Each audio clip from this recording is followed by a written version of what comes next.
If you were here for a few sessions ago, we talked about generating geospatial data using GPU acceleration.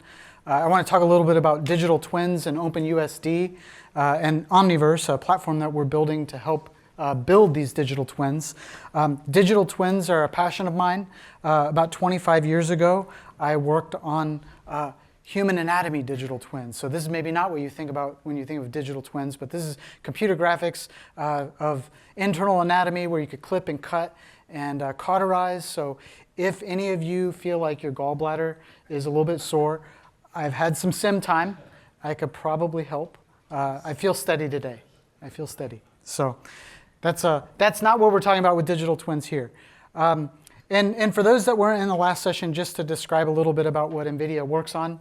Of course, we make GPUs, but we also design software to run on those GPUs. So the majority of our engineers at NVIDIA develop software. And this spans the gamut for every domain. Anything that can be GPU accelerated, we try to put in a library so that you as application developers can integrate that capability into your systems.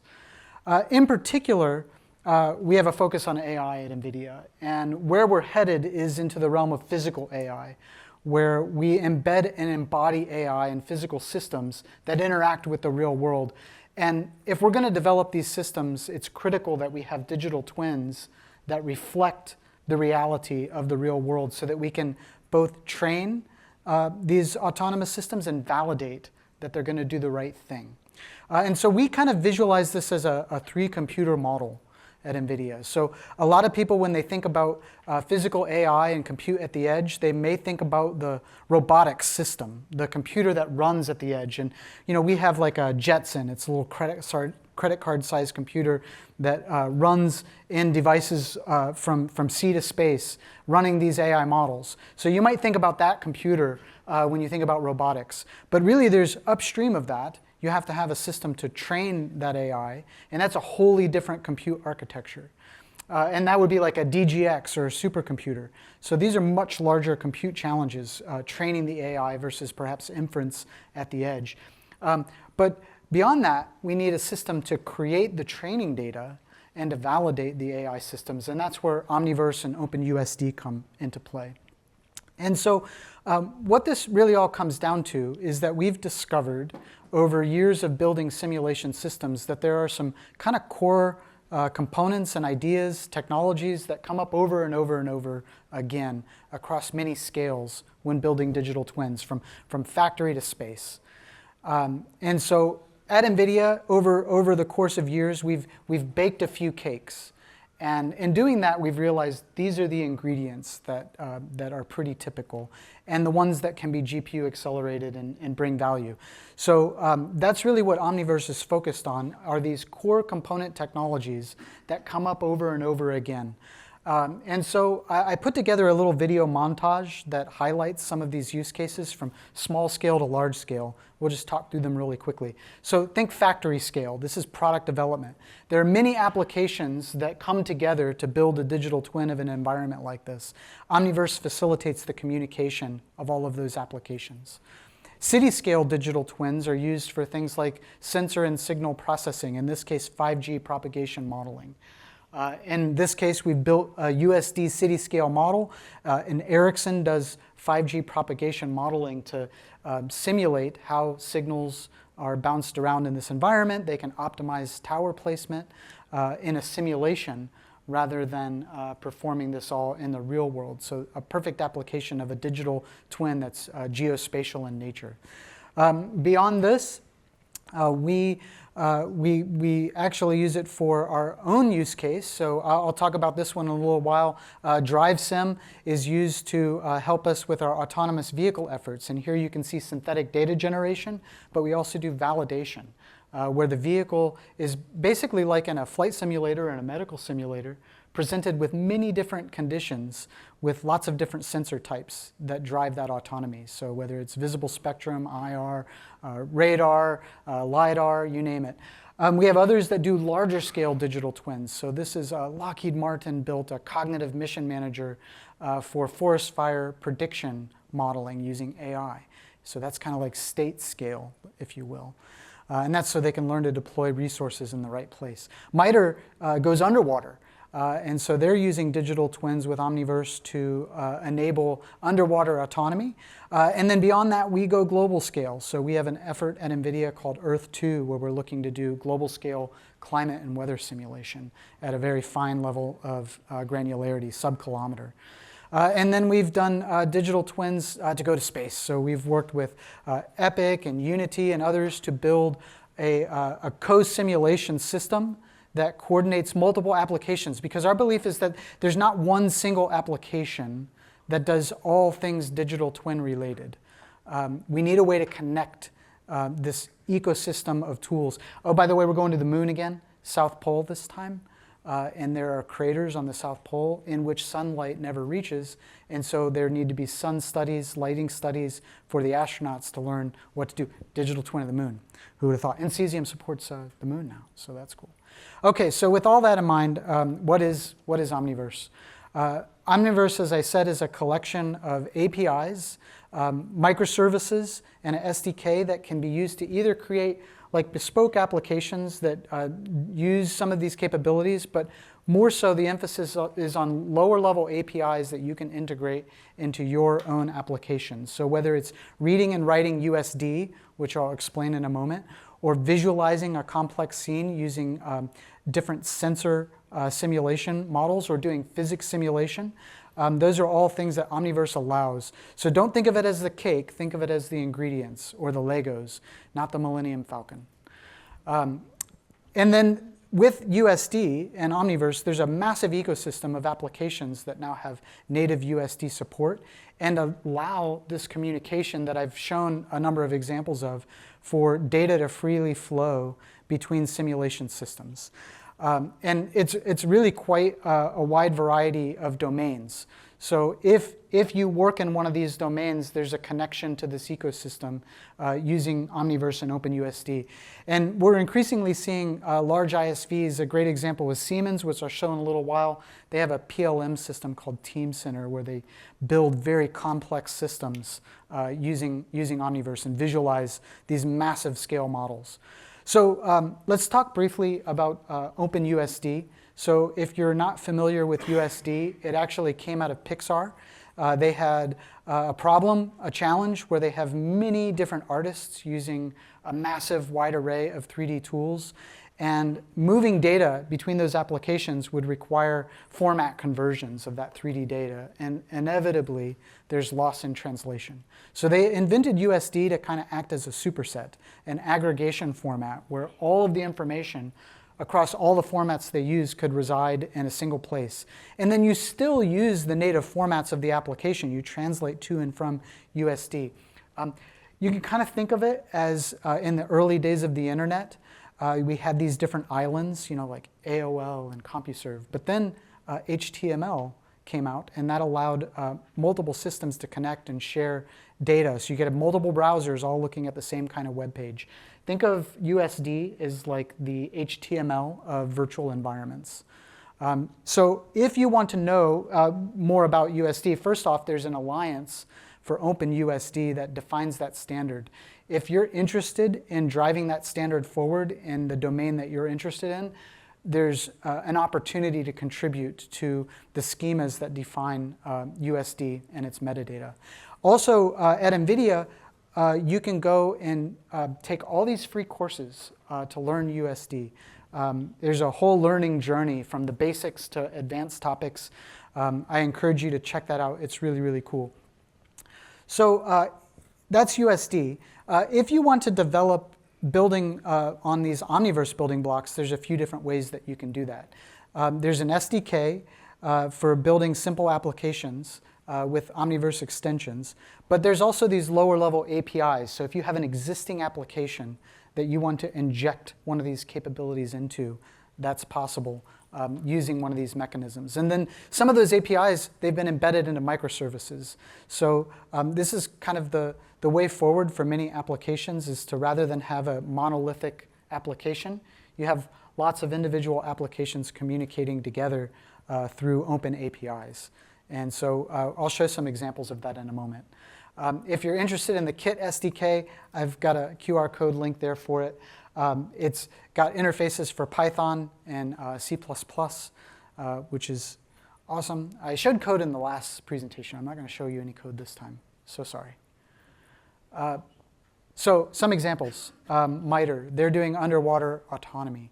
And in this case, they built an extension to Omniverse to communicate with an external simulation system that was provided by the government.